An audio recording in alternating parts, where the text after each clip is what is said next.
모든 산악인들이 사랑하고 꿈꾸는 산. 에베레스트를 품은 네팔에서 한국을 향한 심상치 않은 상황을 포착할 수 있다고 하는데요.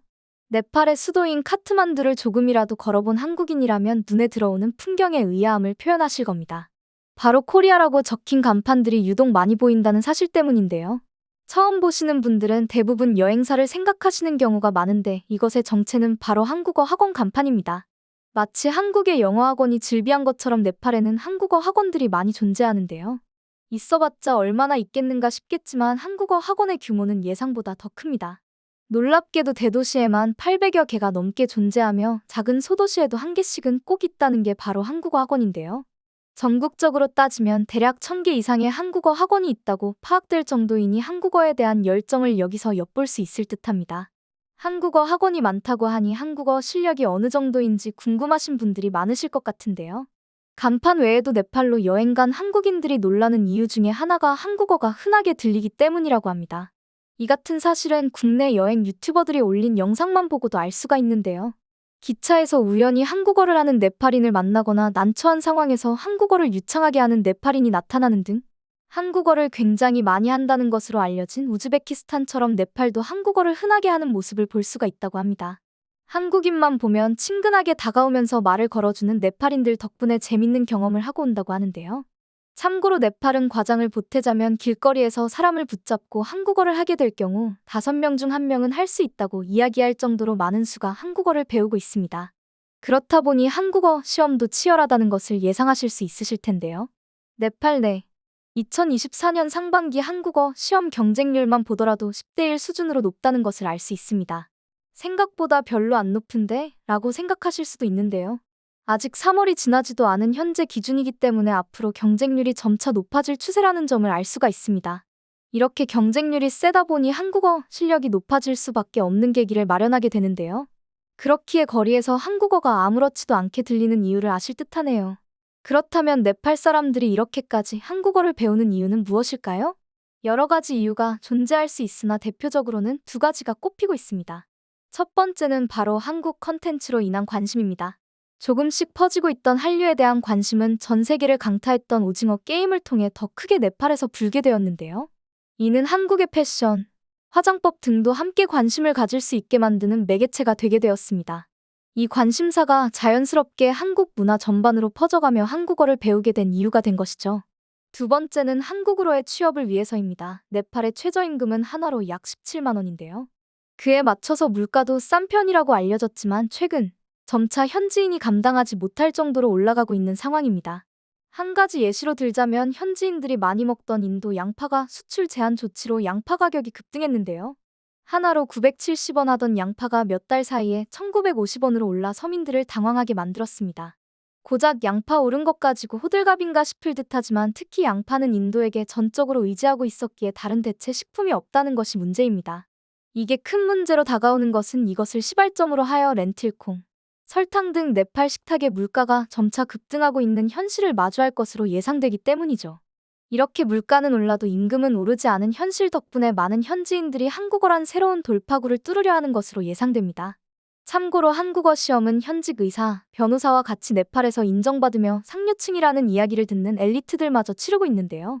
바로 이 시험을 합격해야만 고용어과제 비자를 받을 수 있는 조건이 형성되기 때문입니다.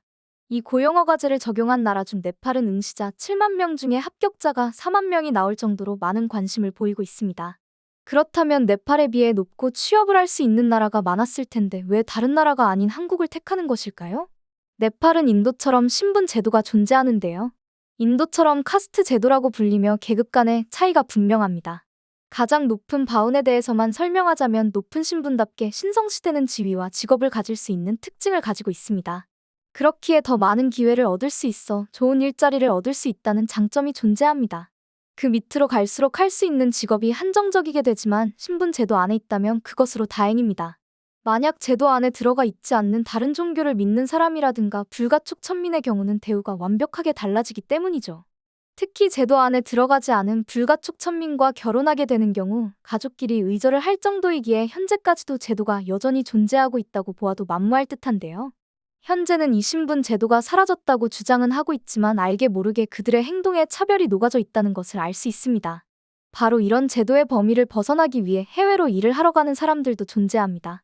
다른 나라보다는 한국이 카스트 제도 혹은 종교에 얽매이지 않은 모습 덕분에 한국을 선택하는 경우도 종종 있다고 하는데요. 이런 사례와는 달리 대부분은 앞서 말한 것과 같이 네팔의 최저임금이 낮기 때문에 해외로 일하러 갑니다. 네팔의 주변 국가들의 경우 인도, 방글라데시아, 중국, 부탄이기 때문에 비슷한 경제 수준을 가지고 있습니다.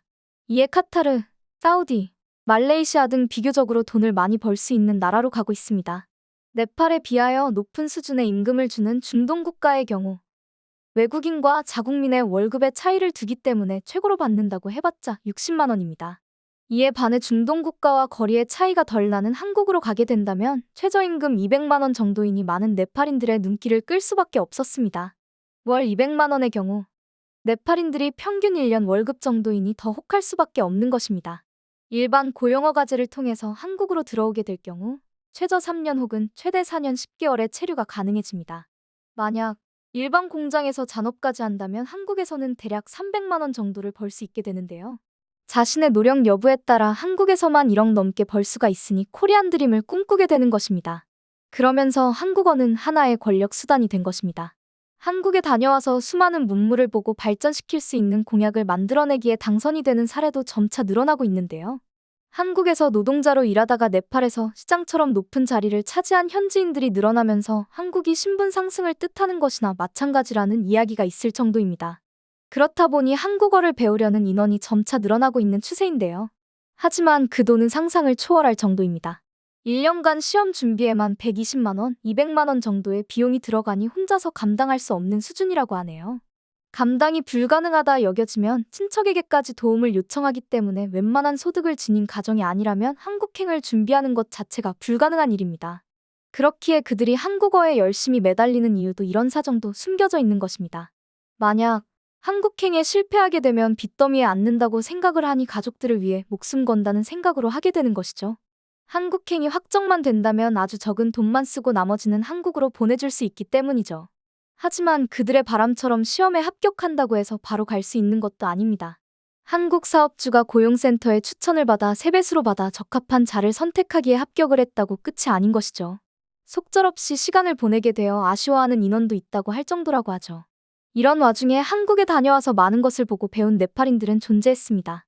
그들은 사업가가 되기도 하고 건물주가 되기도 하는데요. 그와 더불어 시장이 되는 경우도 존재했습니다.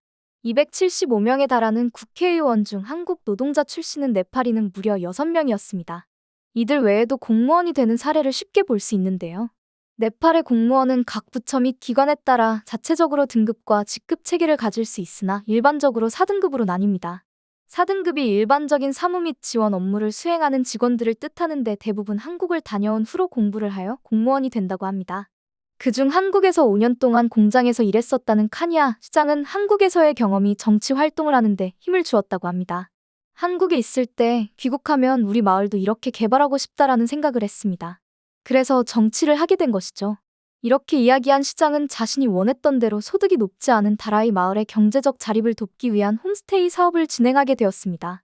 자신의 목표는 언젠가 전주한옥마을 같은 전통마을을 만들고 싶다는 것을 밝히기도 했죠. 한국에서 고국으로 돌아간 네팔인은 한국은 영향력이 강한 나라라고 말합니다. 네팔 거리에서는 손쉽게 LG, 삼성과 같은 로고를 찾아볼 수 있습니다. 카페에서는 BTS의 음악이며 관련 메뉴가 나오고 네팔의 많은 청년들이 한국어를 배우느라 여념이 없습니다. 한국에서 귀환한 노동자들은 음식점을 차리며 각자의 삶을 도모하고 있죠. 한국에 다녀온 노동자들은 한국 음식점을 차리고 한국어 학원을 만들고 한국 제품을 사랑하게 됩니다. 결국 네팔 사회도 한국과 비슷하게 변하고 있습니다. 그들은 한국에서 돌아가서도 한국을 생각합니다. 한국의 가전제품을 쓰고 재밌게 봤던 한국 드라마를 다시 보고 다른 네팔인들에게 한국산 선물을 보내기도 하죠. 지금 네팔에서 보이는 한국의 영향력은 사실 한국을 사랑했던 그들이 있었기에 만들어진 것이 아닐까요? 올해는 한국과 네팔이 수교를 맺은 지 50주년이 되는 해입니다. 한국과 네팔은 여전히 교류와 협력이 매우 활발한 상태인데요. 한국에서 일하고 간 많은 사람들이 배운 만큼 저희도 네팔에 대해서 배우는 것 또한 중요하다고 생각됩니다. 오랜 협력 관계를 맺어온 만큼 한국에 온 네팔의 많은 노동자들을 일시적으로 만나는 사람이 아닌 더 깊이 관계를 맺을 수 있다는 가능성을 열어두는 것이 필요할 것으로 보입니다. 앞으로도 네팔에서 한국어뿐만 아니라 많은 문화 교류가 오고 가며 영향을 주는 좋은 관계로 성장해 나가길 기대하겠습니다. 이상 클립 뉴스였습니다.